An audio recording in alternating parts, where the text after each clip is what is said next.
Woi, Papua bukan tanah kosong. Ini tong puruma, tercurah darah leluhur. Papua terasa sedang baik-baik saja.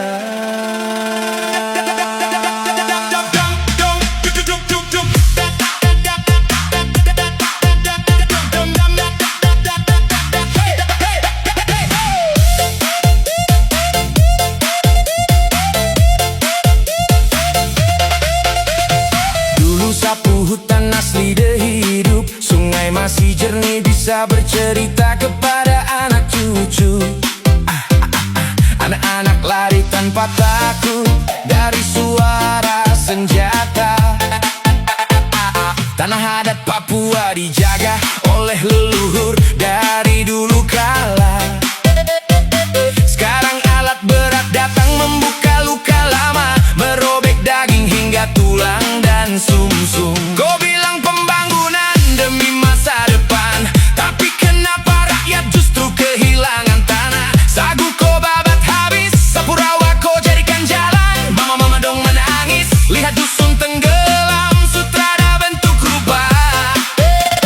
Janji manis kau kasih, tapi sasu tahu kau itu penipu. Peta dibuka tapi rakyat telah dianggap atas nama investasi jadi alasan paling tajam. Sedangkan pemilik tanah cuma bisa diam. Sedengar suara generasi muda Papua bilang, kalau hutan su hilang, dong juga perlahan akan lenyap. Dan saya simpan kata-kata itu dalam hati setiap malam, karena Papua sekarang sedang ditelan oleh zaman kerakusan kolonialisme Konoha. Lampu kota semakin terang, dusun-dusun mulai hilang lenyap. Siapa yang akan dengar tongpu suara kalau semua dipaksa diam? Bagaimana jadinya generasi Papua nanti? Papua menangis dalam pesta babi, nampak sapu tanah dijual atas nama pembangunan. Dong datang bilang ini demi kita semua, tapi kenapa dong makin sendiri?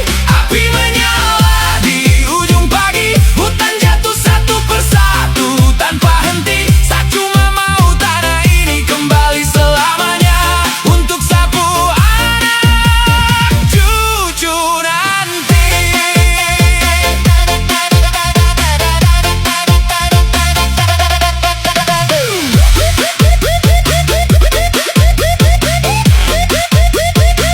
Nah, drone dia terbang kasih tunjuk ke kita, buat lihat hutan tinggal luka yang menganga. Eskavator dan doser degusur tanah dan hutan tanpa ada jeda. Burung terbang jauh cari rumah baru, sedangkan rakyat kecil hidup makin ragu. Kau bisa lihat angka naik di berita tentang Papua, tapi terlihat air mata di mata sapu mama. Dong bicara soal proyek besar di ibu kota, dong bicara soal tanah yang hilang di kampung-kampung sana.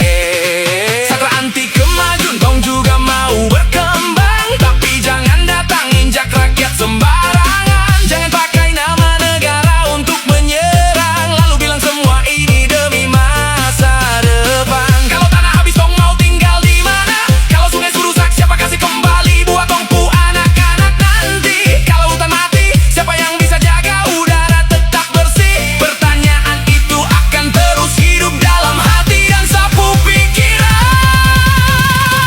Hei manusia rakus,